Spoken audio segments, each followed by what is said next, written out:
আসসালামু আলাইকুম রহমতুল্লাহি অবরকাতুহ। সম্মানিত দর্শক, সারা বাংলাদেশে এখন ডক্টর ইউনূস ঝড় চলছে। জাতিসংঘ সাধারণ পরিষদের বৈঠকে যোগ দিতে গিয়ে তিনি যে বৈঠকগুলো করেছেন, যে প্ল্যানারি সেশন বলা হয়, তো সেই প্ল্যানারি সেশনগুলোর যে video footage, audio footage, still ছবি, এগুলো যেভাবে ভাইরাল হচ্ছে, এর ফলে আমাদের দেশের যারা জনগণ, বেশিরভাগ মানুষ মনে করছে যে আমেরিকা বলতে গেলে এখন বাংলাদেশকে একটা ব্ল্যাঙ্ক চেক দিয়ে দিয়েছে এবং ডক্টর ইউনূসের মতো মানুষ এইভাবে কাজ করতে পারেন, এভাবে যেতে পারেন, এভাবে বৈঠক করতে পারেন, এটা কল্পনা করা যায় না। এখানে আমি একটা কথা বলি, সেটা হলো মিডিয়া, বিশেষ করে আন্তর্জাতিক মিডিয়াকে কি করে নিজের পক্ষে ব্যবহার করা যায়। এটি এশিয়া সাবকন্টিনেন্ট নয়, এই মুহূর্তে পৃথিবীতে যে কয়জন লোক মিডিয়াকে মাতিয়ে রাখতে পারেন, তার মধ্যে ডক্টর মোহাম্মদ ইউনূস কিন্তু প্রধানতম ব্যক্তি। আমরা যেহেতু মিডিয়ার সাথে জড়িত, তো এই বিষয়টি আমরা বুঝতে পারি এবং মিডিয়াই মূলত তাকে আজকের এই পর্যায়ে কিন্তু নিয়ে এসেছে। This is one. Second thing হলো, পশ্চিমা রাষ্ট্রগুলো যখন কাউকে মনোনীত করে, যেমন ধরুন আপনাকে মনোনীত করল, তো এরা অনেক সময় 9-10 বছর থেকে, কারো ছেলের বয়স যদি 9 বছর বা 10 বছর হয়, এমনও দেখা গিয়েছে এই বয়স থেকে তাদেরকে টার্গেট করে। এবং বিশেষ করে ধরুন সৌদি আরবে তাদের যে কৌশলগত পার্টনারশিপ রয়েছে, মধ্যপ্রাচ্যে সংযুক্ত আরব আমিরাতে কৌশলগত পার্টনারশিপ রয়েছে, তো এই সকল দেশে তারা কোনো রাজপরিবারের সদস্যকে যদি দেখে, হি ইজ ভেরি প্রসপেক্টিভ, ভালো স্পোর্টসম্যান, লিডারশিপ কোয়ালিটি রয়েছে এবং ব্লাড লাইনে ক্ষমতা আসার সম্ভাবনা রয়েছে, তো তাদেরকে তারা সেই স্কুল জীবন থেকেই রিক্রুট করতে থাকে এবং তাদেরকে পরবর্তীতে ক্ষমতায় বসানোর জন্য তারা বিনিয়োগ করে এবং অনেক বেশি বিনিয়োগ করে এবং বিনিয়োগ করার পর যখন সেই সকল লোকজন ক্ষমতায় বসে, আর সুদে আসলে সেই সকল বিনিয়োগগুলো তুলে নেওয়া হয়। আপনাদের অনেকের মনে আছে, প্রথম মহাযুদ্ধের পর যখন এই বাদশাহ আবদুল্লাহ, এখন যে আবদুল্লাহর দাদা, ওনার নামও ছিল বাদশাহ, মানে আবদুল্লাহর দাদার বাবা, তো শরীফ হুসাইন। তো এই শরীফ হুসাইন উনি ছিলেন অটোম্যান সাম্রাজ্যের সেই যে দক্ষিণ আরবের শাসক, অর্থাৎ জেরুজালেম, মক্কা, মদিনা, হেজাজ, মানে এই অঞ্চল, ইয়ামেন, এই পুরো অঞ্চলটির অটোম্যান সাম্রাজ্যের শাসক ছিলেন শরীফ হুসাইন। এবং যেহেতু ব্লাড লাইনে তিনি ছিলেন আহলে বায়াত, অর্থাৎ আল্লাহ রাসূলের বংশধর, তো এই কারণে মক্কা এবং মদিনার যারা সাধারণ জনগণ, তারা তার প্রতি ভীষণভাবে যাকে বলা হয় অনুগত ছিল। তো ব্রিটিশ সরকার করল কি, এই শরীফ হুসেনকে তাদের এজেন্ট হিসেবে তারা রিক্রুট করলো এবং এই পুরো কাহিনীটি একটা সিনেমা তৈরি হয়েছে, দ্য লরেন্স অফ অ্যারাবিয়া, সেখানে দেখে নেবেন।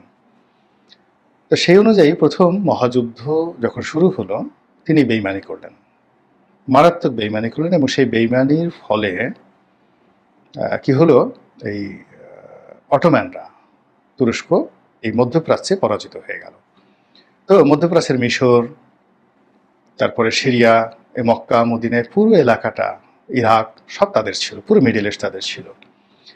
তো এখানে যখন এই পশ্চিমারা বিজয়ী হলো, তখন এরা লুটের মালের মতো সবকিছু ভাগাভাগি করে নিল। আমেরিকা বললো যে আমার কোনো রাজ্য দরকার নেই, আমাকে টাকা দাও। আমেরিকা টাকা নিয়ে নিল, ফ্রান্স সিরিয়া নিল, বৈরুত নিল, লেবানন নিল, আবার কদিন পর এগুলো আবার তারা ব্রিটিশদের কাছে বিক্রি করে দিল। তো এই যে অবস্থা, পশ্চিমাদের যে অবস্থা, সেই অবস্থা আবার তারা কি করে, কথা দিয়ে অনেক সময় কথা রাখে না। তো তারা শরীফ হুসাইনকে ক্ষমতায় বসানোর জন্য, রাজত্ব দেওয়ার জন্য তারা কথা দিয়েছিল, কিন্তু নিজেরা ভাগাভাগি করে আর শরীফ হোসেনকে কোনো ক্ষমতা দেওয়া হলো না। তার দুই সন্তানকে দুটো জায়গাতে ক্ষমতায় বসানো হলো এবং এই শরীফ হুসেনের যে বিশ্বাসঘাতকতা, এটি আরবদের মধ্যে প্রচারিত হয়ে গেল এবং এই জেরুজালেমে তাকে ছুরিকাঘাত করে এই ফিলিস্তিন মুসলমানরা মেরে ফেলে। এখন এই যে অনেক কিছু হয়, পশ্চিমারা অনেক কিছু করে, যেগুলো আমরা এই সহজ ভাষায় বুঝতে পারি না। আপনি দেখুন এই যে মালালা ইউসুফজাইকে তারা তৈরি করছে পাকিস্তানের জন্য, অনেক আগে থেকে তারা তৈরি করেছে, এবং পুরো ঘটনাটা মানে তার উপর বোমা হামলা, তার উপর যা কিছু, পুরোটাই কিন্তু সিআইএর একটা মাস্টার প্ল্যান অনুযায়ী সেখানে ঘটেছে। তো ডক্টর ইউনূস সাহেবের সঙ্গে পশ্চিমাদের যে সম্পর্ক, সেই সম্পর্কটা কোনো আত্মীয়তার সম্পর্ক না, এবং পশ্চিমারা কখনো স্বার্থ ছাড়া, কোনো মাস্টার প্ল্যান ছাড়া, কোনো সুদূর প্রসারী পরিকল্পনা ছাড়া কখনোই কোনো সম্পর্ক করে না। তো ডক্টর ইউনূসের সাথেও যে সম্পর্ক করা হয়েছে, সেই সম্পর্ক তারা সেই স্বার্থের কারণে করেছে। তো সেখানে এখন ডক্টর ইউনূসকে নিয়ে যে মাতামাতি করা হচ্ছে, সেই মাতামাতি করা হচ্ছে, এই মাতামাতির মধ্যে তারা কি করবে এখন পর্যন্ত আপনি আমি কল্পনা করতে পারছি না। এর কারণ হলো, লন্ডন বলেন, আমেরিকা বলেন, প্যারিস বলেন,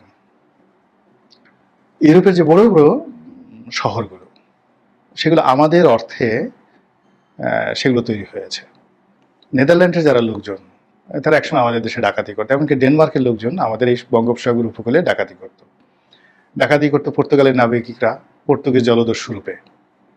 এরপরে বহু বছর, প্রায় 50-60 বছর ডাকাতি করেছে ফ্রান্সের লোকজন, ইংল্যান্ডের লোকজন আমাদের এই পাক ভারত উপমহাদেশে। এরপর তারা ব্যবসা করার জন্য এসেছে।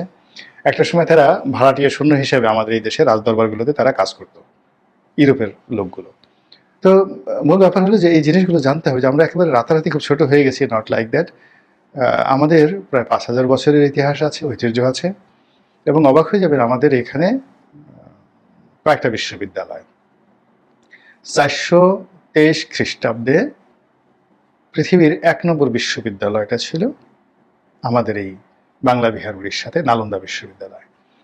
গুপ্ত সাম্রাজ্যের সম্রাট কুমারগুপ্ত এটি প্রতিষ্ঠা করেছিলেন, এবং 700 ইয়ার্স এটি ছিল। ইখতিয়ারউদ্দিন মোহাম্মদ বিন বখতিয়ার খলজির সময়টাতে এটি পুড়ে যায়, নষ্ট হয়ে যায়, পরবর্তীতে আর এটা এস্টাবলিশ করা যায়নি। তো এখন 423 খ্রিস্টাব্দে এমন একটা বিশ্ববিদ্যালয় খুঁজে বের করেন দুনিয়াতে, যেখানে 20,000 ছাত্র, তাও সবই আন্তর্জাতিক ছাত্র, ইন্টারন্যাশনাল স্টুডেন্ট, আর প্রতি 2 জন ছাত্রের জন্য একজন শিক্ষক, ডেডিকেটেড টিচার, 10,000 টিচার, এবং এই টিচার ছাত্রদের থাকা, খাওয়া, আবাসন, পড়াশোনা, লাইব্রেরি সব কিছু রাষ্ট্রীয় কোষাগার থেকে ব্যয় করা হতো। এই বাংলা বিহার উড়িষ্যার কোষাগার থেকে ব্যয় করা হতো। 700 বছর, 1-2 দিন নয়, 700 ইয়ার্স। তো অক্সফোর্ডের বয়স কত বছর, ক্যামব্রিজের বয়স কত বছর, হার্ভার্ডের বয়স কত বছর, নালন্দার সঙ্গে তুলনা করেন। এরপর আলেকজান্ডার যখন আক্রমণ করেছিলেন খ্রিস্টের জন্মের সেই প্রায় 326 খ্রিস্টপূর্বাব্দে, তখন তারও আগে, প্রায় 100 বছর, 150 বছর আগে, এখানে একটা বিরাট বিশ্ববিদ্যালয় ছিল, তক্ষশিলা বিশ্ববিদ্যালয়, এবং যেটার অধ্যাপক ছিলেন চাণক্য।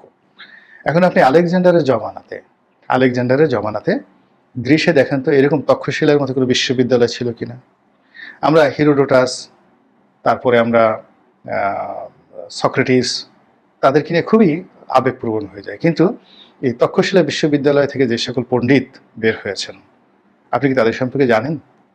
মহাভারত বা রামায়ণের মতো কোনো কাব্যগ্রন্থ পৃথিবী থেকে খুঁজে বের করেন তো।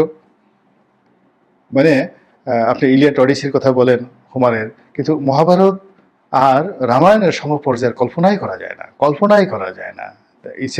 এটা একটা সাহিত্যকর্ম, তার সঙ্গে সঙ্গে এটিকে একটা ধর্মীয় পবিত্র গ্রন্থ হিসেবে বিবেচনা করা হয়। তো এই হলো আমাদের ইতিহাস ঐতিহ্য, কিন্তু সেটা না করে আমরা এখন সাদা চামড়া দেখলে, তারপর লন্ডন আমেরিকার নাম শুনে আমরা ফিট পড়ি। এটা এক ধরনের অস্থিরতা।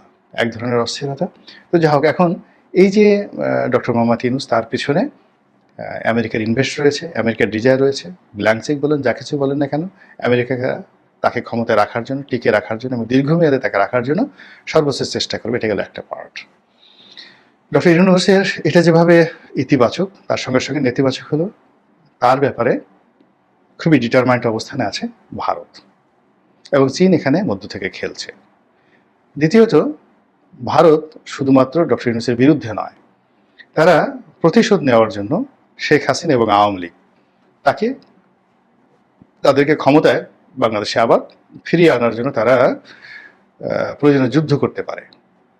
এবং আপনি ভারতীয় চ্যানেলগুলো, ইউটিউব চ্যানেল থেকে শুরু করে মূল ধারার যে গণমাধ্যম টেলিভিশনগুলো, সেখানে দেখবেন যে এমনভাবে খবর প্রচার হচ্ছে যেন দিল্লি ঢাকার বিরুদ্ধে যুদ্ধ ঘোষণা করেছে, আমাদের সীমান্তে সৈন্য সমাবেশ তারা করেছে, প্রতিদিন কি পরিমাণ সৈন্য সংখ্যা বাড়ানো হলো, এবং তারা কিভাবে বাংলাদেশের দিকে অস্ত্র তাক করে আছে, কোনো অবস্থাতে ছাড় দিবে না।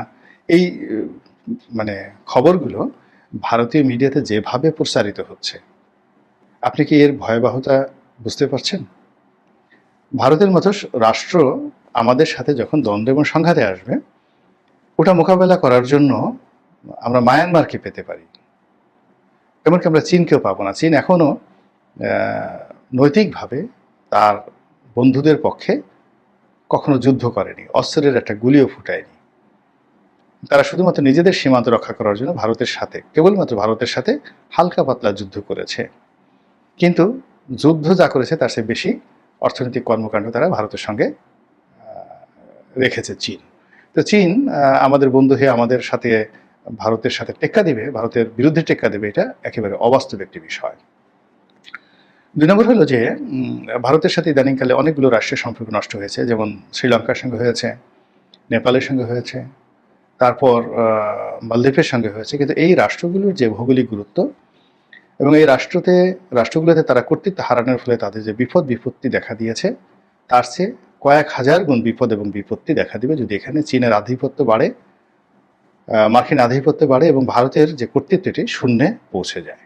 এর ফলে কি হচ্ছে দেখুন, ভারতের যিনি রাষ্ট্রদূত তিনি পাগলের মতো ছোটাছুটি করছেন, নজিরবিহীনভাবে বিএনপির অফিসে যাচ্ছেন, জামাতের লোকদের সাথে বৈঠক করছেন, এবং এখন অনেকে রয়েছেন যারা দীর্ঘদিন ভারতের অপছন্দের লোক ছিল, এখন যদি তারা চান ভারতে যেতে চান, নরেন্দ্র মোদীর সঙ্গে তারা সরাসরি বৈঠক করতে পারেন। অর্থাৎ বাংলাদেশকে তারা একেবারে যাকে বলে শীর্ষ জায়গাতে রেখেছেন, প্রায়োরিটির ক্ষেত্রে, অগ্রাধিকারের ক্ষেত্রে একেবারে শীর্ষ অবস্থানে। এখন তারা যে কোনো তাদের যে ফরেন পলিসি, যে কোনো ফরেন পলিসির চাইতে বাংলাদেশে তাদেরকে একটা স্টেবল অবস্থা আসতে হবে, এবং এটা আওয়ামী লীগের হাত ধরে ইউনূসের বিরোধিতা করে এবং শেখ হাসিনাকে অথবা তার মনোনীত লোককে বাংলাদেশে পুনর্বাসিত করে। তো এটা ডক্টর মোহাম্মদ ইউনূসের জন্য একটা বিরাট থ্রেট, এবং সেই থ্রেট তিনি জো বাইডেনকে দিয়ে মোকাবেলা করতে পারবেন না, বারাক ওবামাকে দিয়ে বা ক্লিন্টনকে দিয়ে পারবেন না, বা কিংবা পশ্চিমা মিডিয়াকে দিয়ে তিনি কিছুই করতে পারবেন না।